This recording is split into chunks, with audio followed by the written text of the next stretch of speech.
Bien, ben, écoutez, il est toujours très difficile d'intervenir au terme d'un colloque, d'en tirer les conclusions et surtout pour dresser une synthèse. Exercice qui est rendu d'autant plus difficile compte tenu du fait que les travaux ont été denses, près d'une quinzaine de communications, si j'ai bien compté. Fort heureusement, le sujet avait été parfaitement cadré par le texte qu'Alexis nous avait envoyé, les trois grands axes retenus qui traçaient un cadre assez extrêmement précis. Les interventions ont été riches. Il est tard, donc je vais essayer d'être aussi bref que possible, alors qu'évidemment, il y a énormément de choses à dire. Alors, le thème de la journée présentait un caractère de réelle originalité. Sans doute, le thème de la déontologie a connu une spectaculaire diffusion. On a parlé de besoin de déontologie, c'est évidemment tout à fait juste, en gagnant, au-delà de son point d'application traditionnel, celui des professions libérales, la quasi-totalité des sphères de la vie sociale, économie, administration, politique. Mais il s'agissait ici de s'intéresser à l'activité professionnelle salariée, et avec l'idée tout à fait stimulante d'opérer une confrontation entre le monde de la fonction publique et celui de l'entreprise. Et plus encore, en réduisant, je disais, la focale à l'analyse croisée des outils mis en œuvre dans les deux cas pour traduire cet impératif. Confrontation d'autant plus intéressante que si l'on entend par déontologie l'ensemble des devoirs et l'obligation imposée par l'exercice d'une profession, il est tout à fait évident que cette déontologie ne saurait pas avoir exactement les mêmes implications pour le fonctionnaire et le salarié du privé. Pourquoi ? D'abord parce que certaines obligations sont inhérentes à l'exercice des fonctions publiques. Vous savez bien quelles sont ces obligations, impartialité, dignité, neutralité, laïcité. D'autres se retrouvent aussi dans le secteur privé, obéissance, secret, probité et aussi loyauté, comme on vient de le dire, mais avec à chaque fois une portée différente. Typique à cet égard, d'ailleurs, me paraît être la fameuse question des conflits d'intérêts. Sans doute, comme on ne peut plus réduire, comme on l'a fait souvent pendant une période, ces conflits d'intérêts aux seules situations d'interférence entre une mission de service public et l'intérêt privé. C'était la définition que donnait le rapport Sauvé en 2011. Il faut aller au-delà. Comme on l'a souligné très justement, il y a de multiples cas de conflits d'intérêts qui existent au sein même de la sphère privée. Cependant, on voit bien que la portée de ces conflits d'intérêts dans la sphère privée n'est pas exactement identique à celle à laquelle je faisais allusion il y a un instant. Et puis, plus exactement, comme on vient de le rappeler, la différence de vocabulaire ne me paraît pas être dénuée d'importance. C'est vrai qu'on parlera beaucoup plus volontiers d'éthique dans le monde de l'entreprise, de déontologie dans celui de la fonction publique. Et cette différence de terminologie a été rappelée par plusieurs intervenants. Christian Vigouroux, dans son manuel, fait cette distinction de manière tout à fait claire. Alexis Arca, Philippe Sanchez, Daniel Ochac ont bien souligné la différence. Alors sans doute, il ne faudrait pas surestimer cette différence, mais quand même, la différence de point de vue éthique et déontologie, ce n'est pas tout à fait comparable. Et donc la question à partir de là était de savoir, et c'est bien la perspective qui a été adoptée au cours de cette journée, si les outils utilisés pour assurer le respect d'impératifs déontologiques de portée différente pouvaient être conçus de manière identique. Et si c'était le cas, bien évidemment, le recours à des outils identiques ne saurait manquer d'effacer la ligne traditionnelle de démarcation entre public et privé.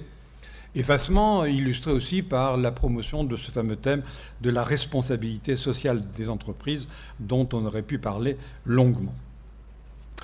Le colloque n'entendait pas se borner à la simple confrontation des outils en vue donc de dégager les éléments de similitude et les différences, mais il s'agissait aussi et surtout d'adopter une perspective critique. Donc poser la question de l'efficacité de ces outils. Or, sur ce plan, il me semble que les conclusions ont été nuancées. La formalisation de la déontologie via le recours au droit, la mise en place de dispositifs de contrôle, tout ça c'est positif, mais ne saurait être suffisant. Et sans doute que le renforcement de la déontologie passe par des modes d'action plus diffus et aussi plus en profondeur visant à l'inculcation d'une culture déontologique. Ce sont donc les 3 points que j'évoquerai successivement en m'efforçant de ne pas être trop long. Les vecteurs de formalisation, les dispositifs de contrôle et enfin les procédés d'inculcation. Concernant d'abord les vecteurs de formalisation, la différence a priori est évidente. Dans la fonction publique, la déontologie est avant tout formulée dans des instruments de droit dur, textes complétés par les interprétations jurisprudentielles. Déjà, d'ailleurs, les statuts généraux de la fonction publique, que Fabrice Lara le rappelait tout à l'heure, mettaient l'accent sur cet impératif déontologique. L'élaboration de codes dans une série de secteurs, notamment les secteurs régaliens. Olivier Renaudy l'a évoqué ce matin, parlant de la prolifération de codes en matière de sécurité. D'ailleurs, codes qui transgressent allègrement la ligne de démarcation entre public et privé, illustration de la coproduction du thème de la sécurité. Eh bien, ces codes sont là, et bien là, et relèvent tout à fait de l'idée de droit dur. On pourrait citer d'autres illustrations de cela. Et les textes récents, dont je ne vais pas vous infliger la liste, vous la connaissez bien, les textes récents n'ont fait qu'ajouter à ce dispositif, d'ailleurs auprès d'une indéniable complexification du dispositif. Et donc du même coup, en ce qui concerne la fonction publique, le passage par ces instruments de droit dur garantit à première vue l'efficacité du dispositif, compte tenu de la possibilité de sanctions disciplinaires, notamment si ces prescriptions ne sont pas respectées. La zone du droit souple en ce qui concerne ce domaine est traditionnellement extrêmement limitée, souplesse toute relative. Pour l'entreprise, au contraire, l'équilibre est exactement inverse. L'impératif déontologique ou éthique est formulé traditionnellement dans des dispositifs souples. Charte éthique, code de conduite, évoqué par Cyril Synthèse. Cyril Synthèse, d'ailleurs, disait qu'il y a un succès planétaire de ces instruments, charte éthique et code de conduite, qu'on retrouve dans tous les pays. Or, ces chartes éthiques et codes de conduite n'ont pas en tant que tels de caractère obligatoire, même s'ils peuvent disposer d'une forte effectivité. Je trouve que la distinction était sur ce plan-là tout à fait intéressante et stimulante. C'est seulement s'ils sont intégrés dans le règlement intérieur de l'entreprise qu'ils peuvent avoir du même coup une portée juridique effective. Donc ces dispositifs-là ne peuvent être considérés comme juridiques qu'au prix, c'est ce qu'il a essayé de faire ce matin, d'une conception élargie de la normativité juridique au terme d'une analyse que j'ai trouvée audacieuse et tout à fait stimulante. Mais du même coup, l'efficacité de ces dispositifs reste tout à fait aléatoire. Et donc cette différence cardinale et traditionnelle dans le type de formalisation de la déontologie montre bien que la question se pose de manière différente dans le public, où elle présente le caractère, je dirais, d'un impératif catégorique, et dans le privé, dans la mesure où elle dépend dans une large mesure du bon vouloir des acteurs concernés. Cependant, un certain mouvement de rapprochement s'est produit, dont témoignent les lois récentes. Alors, du côté de la fonction publique, c'est la loi du 20 avril 2016 et ces fameuses chartes de déontologie et d'éthique dont parle cette loi du 20 avril 2016 que Anthony Taïfé nous a commentée. Charte de déontologie et éthique, d'où la question, est-ce bien du droit souple? D'ailleurs, son intervention était sur ce plan-là, je trouve, assez stimulante. Je dirais que dans ce qu'il a dit, on sentait bien que c'était plutôt une portée symbolique de cette appellation charte de déontologie et d'éthique en ce qui concerne la fonction publique. Portée essentiellement symbolique du vocable. Pourquoi? Parce que ces chartes sont une simple adaptation des obligations inscrites dans des textes et chartes adossées d'ailleurs au pouvoir du supérieur hiérarchique. Donc parler de droit souple en ce qui concerne ces chartes, à voir. Pour ma part, je serais assez sceptique quant à cette appellation. Du côté des entreprises, cette fois, Géraldine Goffo-Calbo a bien souligné ces 3 textes importants, l'un de droit européen, le règlement sur la protection des données, la loi Sapin du 9 décembre 2016, la loi Sapin 2, et la loi tout à fait importante du 27 mars de 2017 sur le devoir de vigilance. Là, on a un bloc compact et important de textes relevant tout à fait du droit dur. Alors si on regarde par exemple, je ne peux pas commenter cela, j'en aurais bien envie pourtant, si on regarde de la loi Sapin, on voit ce qui bascule, parce que le code de conduite, il existe toujours, mais la loi Sapin dit ce code de conduite doit être intégré au règlement intérieur de l'entreprise. Donc c'est vraiment, d'ailleurs Cyril Synthèse le souligne bien, c'est une légalisation des codes de conduite, ou des chartes éthiques. Et donc on quitte dans ce cas-là, d'autant qu'il est bien dit dans ce texte que c'est le code éthique intégré au règlement intérieur, il y a un régime disciplinaire qui est institué pour sanctionner ces manquements. Et donc, du même coup, il y a un dispositif de sanction, du même coup, de ces codes éthiques. Donc, cadre légal qui est imposé avec toutes ces conséquences tout à fait importantes en ce qui concerne l'efficacité, cette fois, du dispositif. Et plus clairement encore, mais je n'y reviens pas, l'institution par cette même loi d'un dispositif de protection des lanceurs d'alerte d'application générale tend à effacer sur ce terrain au moins la ligne de démarcation entre public et privé. Alors, qu'est-ce qu'on peut conclure sur ce premier point au terme de cette évolution ? Je dirais, il me semble, je prendrai un petit peu le contre-pied d'une série d'idées reçues, il me semble bien que la voie du droit souple que les entreprises avaient entendu privilégier pour traiter de la question déontologique tend à être doublée par des dispositifs juridiquement plus contraignants. Et pour ma part, j'aurais tendance à remettre en cause l'idée de basculement vers le droit souple, qui me paraît être vraiment là une idée reçue. Il y a tout à fait, Géraldine Goffaut le soulignait très bien, il y a la volonté des pouvoirs publics d'imposer des règles, et ces deux lois nationales le montrent de manière tout à fait éloquente. Donc des dispositifs beaucoup plus contraignants, et on quitte assez largement le domaine du droit souple. Alors du même coup, une question qu'on a effleurée, mais cette formalisation est-elle vraiment une garantie d'efficacité ? Est-ce que ce n'est pas plutôt un facteur de rigidité, imposer un tel cadre contraignant ? Est-ce qu'il ne faudrait pas plutôt laisser une marge d'appréciation, notamment en ce qui concerne les entreprises ? Et d'ailleurs, c'est ce que Didier Truchet exposait dans son manuel. Est-ce qu'il ne faut pas se défier de l'accès de formalisation ? Et Christian Vigourou, d'ailleurs, relevait ce point. Il dénonçait un certain intégrisme de la déontologie. Et Géraldine Goffaut, tout à l'heure, disait « Est-ce que la véritable sanction n'est pas name and shame ?» J'ai trouvé cette expression excellente, parce que c'est vrai qu'on peut s'interroger sur l'efficacité de cette rigidification et de cet appel aux ressources du droit dur. Alors, ne caricaturons pas quand même. Je dirais, plus exactement, me semble-t-il, on constate une très forte imbrication désormais des formes de droit dur et de droit souple, avec un alliage très variable, suivant qu'il s'agit de la fonction publique ou qu'il s'agit des salariés du privé. Cependant, cette formalisation ne signifie pas pour autant la prévalence d'une logique répressive. L'accent mis au contraire sur l'idée de prévention a conduit au développement de dispositifs de contrôle. J'entends ce terme contrôle au sens très large du terme. Donc ce sera mon second point, les dispositifs de contrôle. Sur ce plan-là, une différence évidente.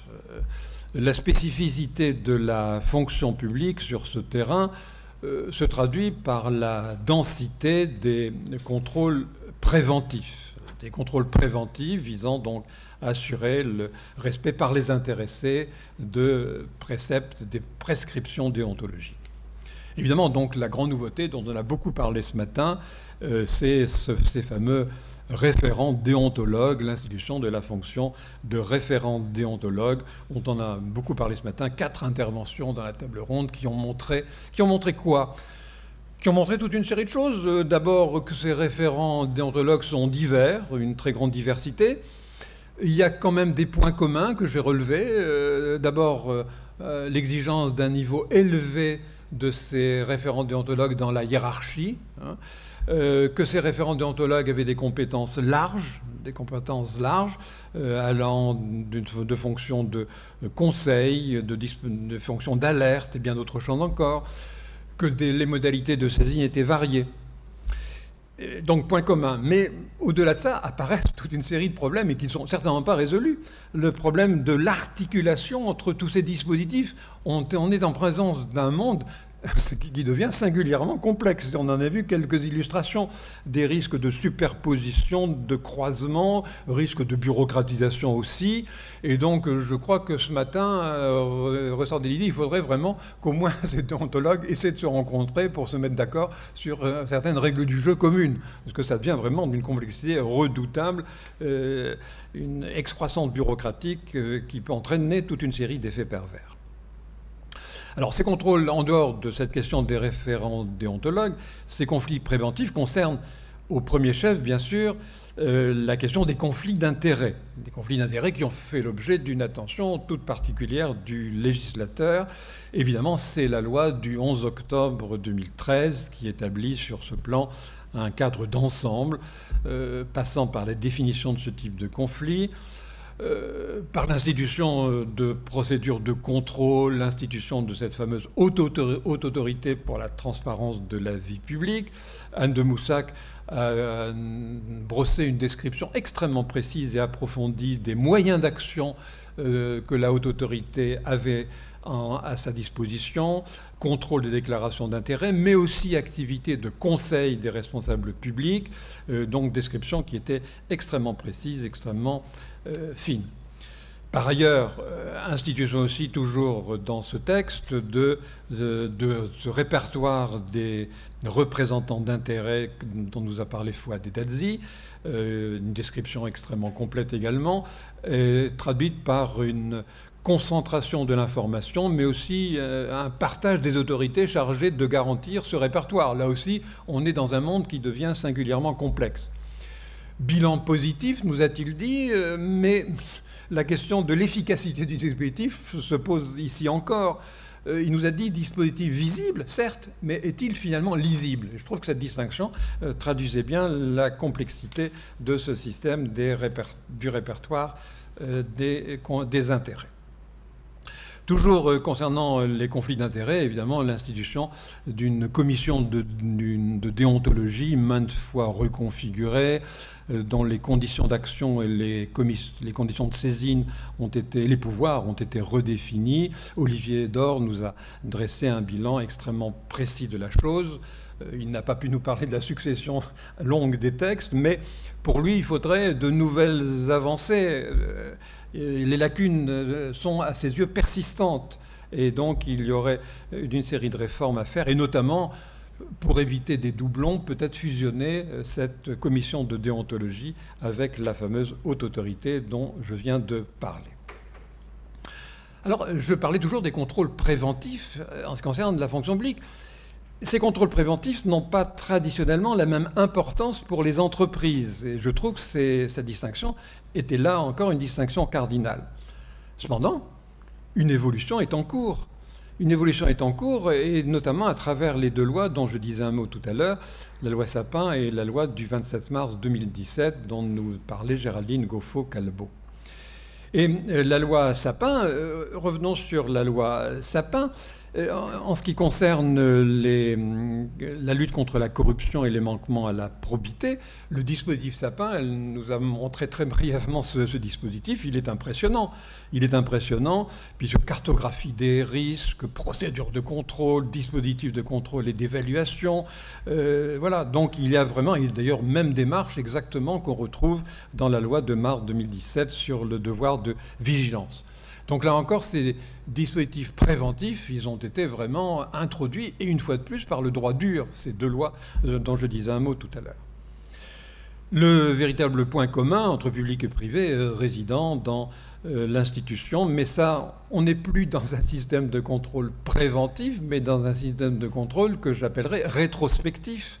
Le système d'alerte éthique vise à signaler les manquements à la déontologie. Donc on se situe dans le cadre d'un système rétrospectif. Il y a eu manquement qu'on va dénoncer. Ce n'est plus un contrôle préventif, mais un contrôle qui se veut une alerte avant répression, si j'ose dire. Donc, Daniel Lechac en a parlé il y a un instant, donc je ne reviens pas sur ce point-là, le système qui a été mis en place, donc je n'y reviens pas longuement, et elle a souligné, je crois, les limites de ce système, une série d'incertitudes dans ce qui concerne les formulations utilisées par la loi, le fait que les conditions posées sont strictes, le cadre procédural constituant un véritable carcan, et carcan qui risque de nuire à son efficacité. Dans tous les cas, ces dispositifs de contrôle, malgré leur densité nouvelle, ne sauraient être à eux seuls suffisants, le renforcement de l'impératif déontologique passant par des voies sans doute plus diffuses, situées en marge du droit, et c'est le troisième et dernier point que je voudrais évoquer brièvement. Troisième point, donc, les procédés d'inculcation. La formalisation juridique des préceptes déontologiques, bien sûr, c'est un instrument de diffusion de la déontologie.